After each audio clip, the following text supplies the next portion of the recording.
Yes. But I'm saying God has every right to judge the murderer, and I'm not going to limit him at that. He's got every right to judge Joe Blow, the neighbor who has... Why does God have this right? Because he's God. I mean, if he's going to judge the rapist and the murderer, how are you going to tell him that he can't judge me or you? Why not? How does that make him any different from a mafia boss? What do you mean? Well, you have, I mean, if I'm the mafia boss and I come and say, you're going to pay this much vig or I'm going to break your legs, guess what? You pay that vig and I get to judge you because I'm the boss. If you had kids, would you ever build a torture chamber in your basement and torture them endlessly if they didn't love you? Do you think...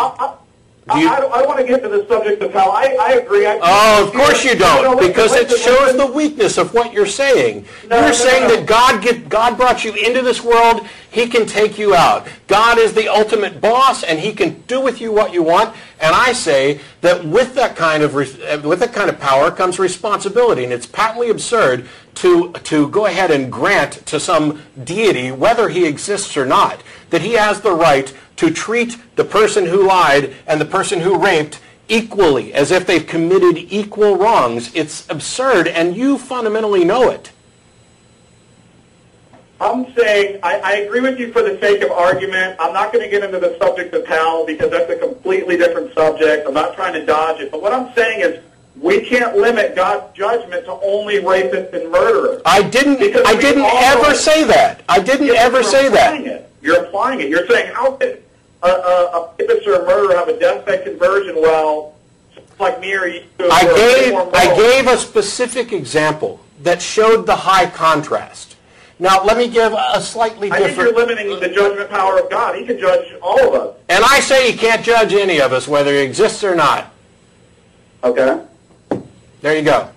I mean, if you're not going to let me, if you're not going to actually address this seriously, I didn't say that God was limited in what he could judge by those standards. I'm assuming, hey, if there is a God and he judges me by those standards, I can't tell him he can't. Obviously, he's the one with the power. He's the mafia boss who can break my legs. All I can say is, I don't accept those standards. I don't find them just. I find it absurd to find anybody who claims that they're just.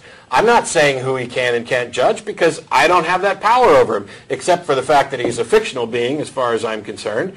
But what I'm saying is that if there's a person, I mean, it makes this type of system is a dictatorship, a fiat that makes all crimes, all sins, which I reject that concept, but all wrongs equal, and everybody begins with this pitiful, poor state of being worthless and in need of redemption from before they were born, even. And those who don't believe the unbelievable are somehow punished. If that's the way the system actually works, and I have no reason to think that this is true, but if that's the way the system actually works, then my assessment is that it is immoral. And I don't, I'm baffled by people who could claim that it's moral. And yet people like you who don't actually come out and say, oh, it's definitely a moral system. What you do is you say, God is God. He can judge you. What a lame-ass excuse is that? If my dad beat me when I didn't do anything wrong, and your answer was, well, he's your dad. He gets to beat you. You're a dick. That's the thing is, let me get this last thing in, and you can say whatever you want. You betcha. The whole thing, and you can tell by your own conscience, we all do something wrong. I'm not saying everything is equal. I'm not saying murder is the same deed as thinking how much you hate somebody. But what is God? But the Bible says that. Hold on. But what is God to do when we have thoughts like that, or we do things that we sin in our own way?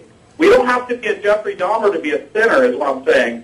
And I'm not putting a guilt trip on you, but you know as well as I do that we're imperfect. None of us are perfect. I never said we weren't.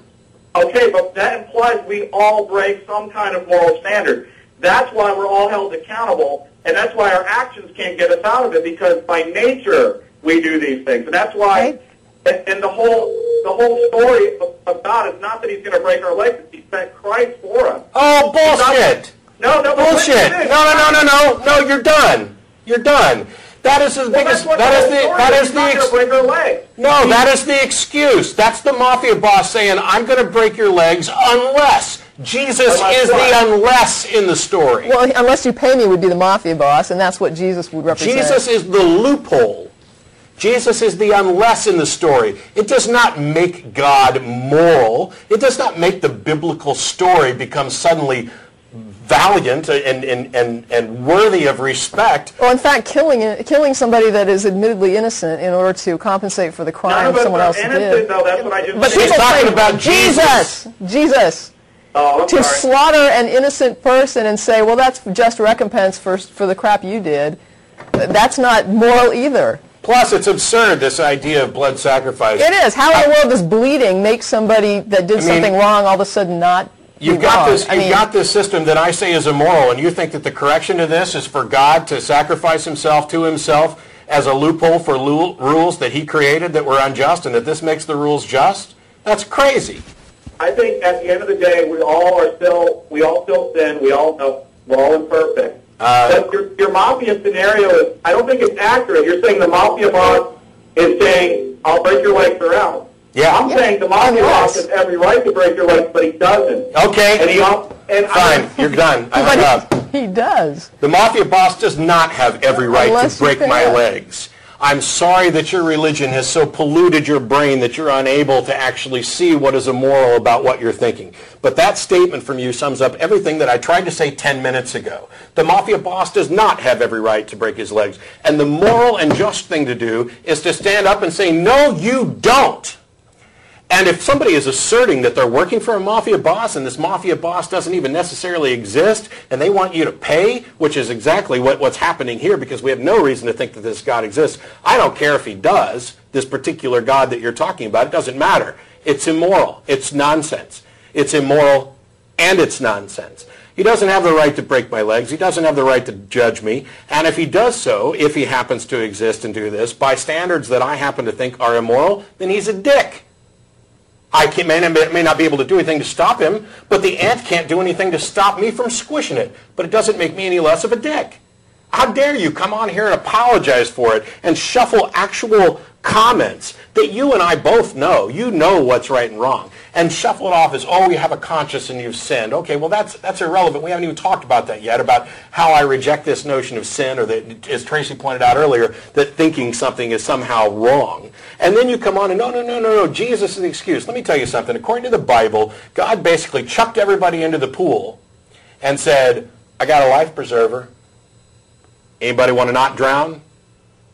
He's ultimately responsible. The story, and I agree, I'm getting worked up, and it's not because I think that there's any truth to the story. It's that I'm so freaking offended and pissed off that there are people out there who take this fairy tale and make excuses for it and say that this is something good that people should be applying to their lives, or that we should make 2010 the year of the Bible.